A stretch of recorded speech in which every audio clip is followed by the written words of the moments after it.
Bom dia, turma, tudo bem? Então, nós vamos começar o nosso estudo agora sobre isomeria espacial.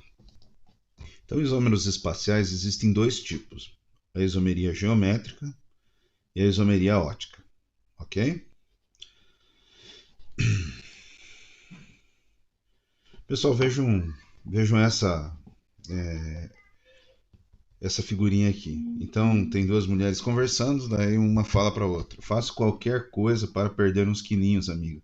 Menos comer só saladas, deixar de tomar refrigerantes, parar de comer chocolates, doces, entrar numa academia e fazer caminhadas. Bom, é uma crítica aí a respeito de que, na verdade, ela não está fazendo nenhum sacrifício. Mas o fato é, pessoal, que a escolha de uma dieta balanceada envolve mudança de hábitos alimentares e o conhecimento sobre a composição dos alimentos.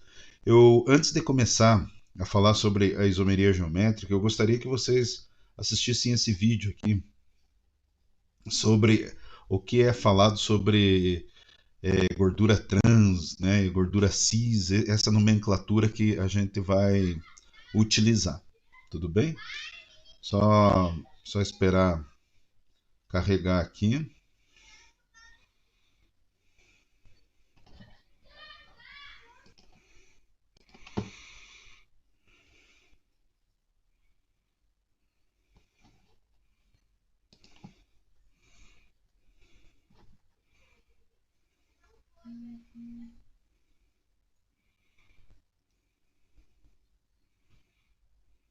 Minha internet está muito lenta, pessoal. Vocês me desculpem.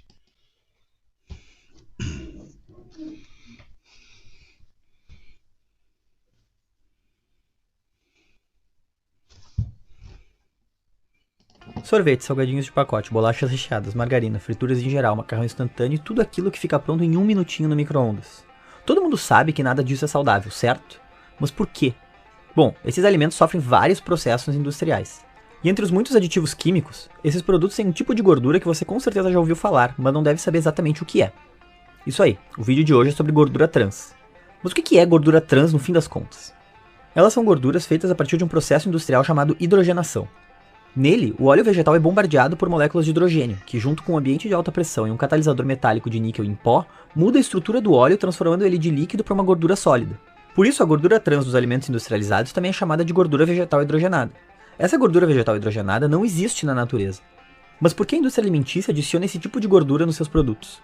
Porque ela é uma substância que realça o sabor, além de ser muito barata, diminuir os custos para as empresas e ajudar a aumentar o prazo de validade dos alimentos. Graças a essas características, ela foi e ainda é adicionada a vários alimentos industrializados. Mas a verdade é que ela também faz mal para a saúde.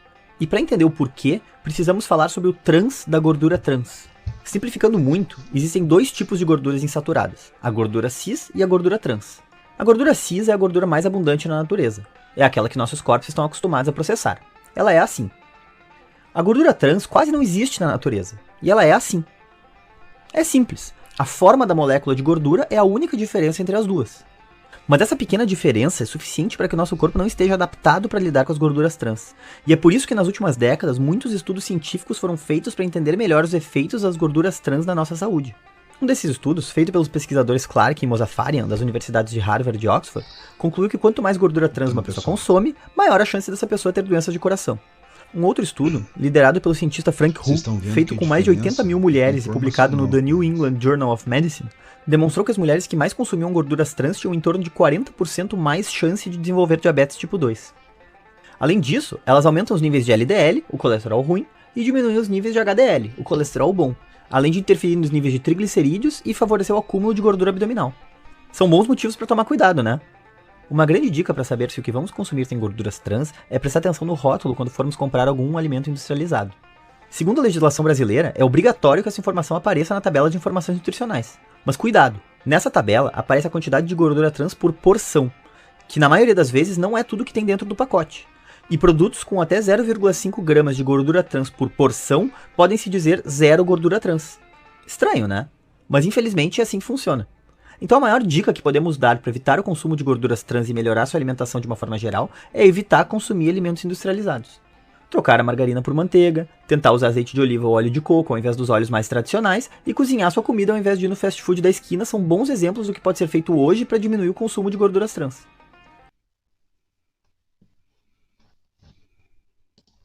Então, pessoal, no que consiste o nosso estudo da isomeria espacial? O estudo da isomeria espacial são elementos que possuem a mesma fórmula molecular, apresentam igual fórmula estrutural. Vocês lembram que a isomeria plana eles tinham a mesma fórmula molecular, mas diferente fórmula estrutural. Aqui não. Aqui elas têm a mesma fórmula molecular. No plano apresentam a mesma fórmula estrutural no plano, tá? E a gente só vai poder fazer a verificação desses isômeros no espaço, em 3 dimensões, tá? Então é aí que ocorre o tipo da isomeria espacial. Existem 2 tipos de isomeria espacial: a isomeria geométrica e a isomeria ótica. Então nós vamos começar essa aula aqui, é o estudo sobre a isomeria geométrica. Então qual é a condição para que exista isômeros geométricos, né? Isômeros espaciais geométricos em cadeia aberta, em cadeia acíclica, tá? Então a primeira coisa é que deve existir uma dupla ligação numa cadeia de carbonos, tá? Tem que ter uma dupla ligação. Essa dupla ligação, ela vai corresponder a um plano. Estão vendo aqui? Né? Então ela vai corresponder, no caso, né, ela vai corresponder aqui a um plano. Tudo bem?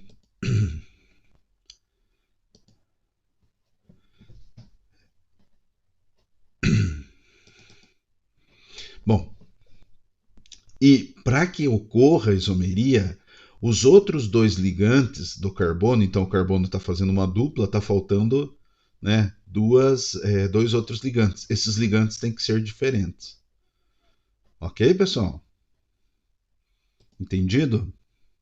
Então, qual é a condição? A condição é, né, que ocorra dupla ligação e os ligantes desses carbonos sejam diferentes para ocorrer esse tipo de isomeria geométrica. E assim, qual que vai ser a definição do cis e do trans aqui? Né? Onde que vai estar essa definição? Percebam aqui. Turma, eu tenho aqui esse exemplo, cis-but-2-eno. Né? O nome é but-2-eno, ou 2-buteno, né? Ó, CH3, CH, dupla CH, CH3. Aqui, ó, CH3, C, dupla. Então, às vezes, estruturalmente falando, a gente parece ser a mesma fórmula, né?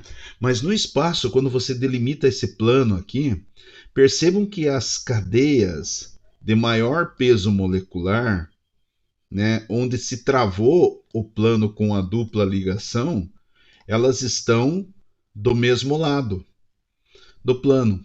Então, se elas estão do mesmo lado do plano, significa dizer, né, que esses isômeros, eles são isômeros geométricos cis, por isso que é cis-but-2-eno, tá? E o que é o trans? Percebam aqui, ó, a dupla ligação. Então eu tenho o plano aqui, tá? Imagine um plano, esse duplo, ó, né, no plano. Os pesos moleculares, as moléculas de maior peso molecular, estão em planos separados, por isso que é definido como trans. Daí você vai falar, mas qual que é a lógica disso? Qual que por que isso, né? O fato é, turma, que ele vai apresentar, né, no caso, diferentes pontos de fusão e diferentes pontos de ebulição. Então, observe que o isômero cis contém ligantes iguais em cada átomo de carbono da dupla, em um mesmo plano, e o isômero trans tem ligantes iguais em cada átomo de carbono da dupla em planos opostos, tá?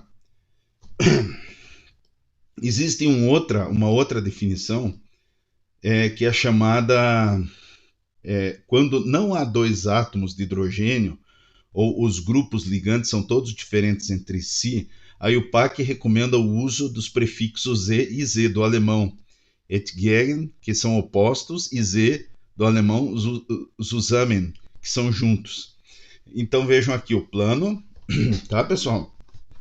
E o que acontece? Todos os ligantes aqui são diferentes. Então nós não vamos usar o cis e o trans. Nós vamos utilizar o E e o Z, tá?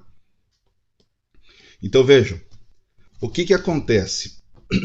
Nesse caso aqui, deixa eu pegar a caneta aqui para mostrar para vocês.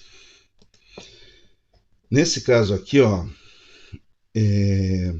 os elementos que têm a maior massa molecular, então entre carbono aqui, ó, hidrogênio e flúor. O flúor tem a maior massa molecular, tá?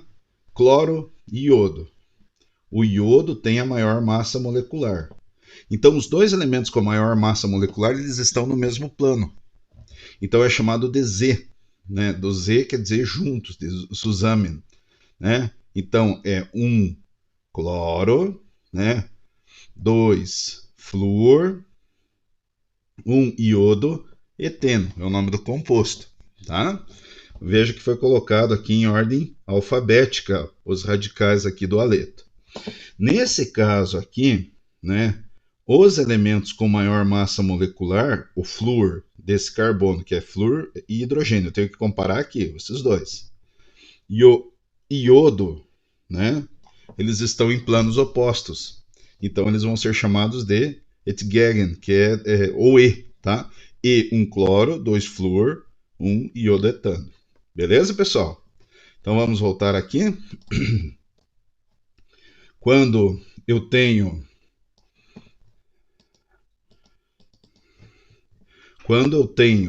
né, esses compostos do mesmo lado da cadeia, que são iguais, é chamado de cis.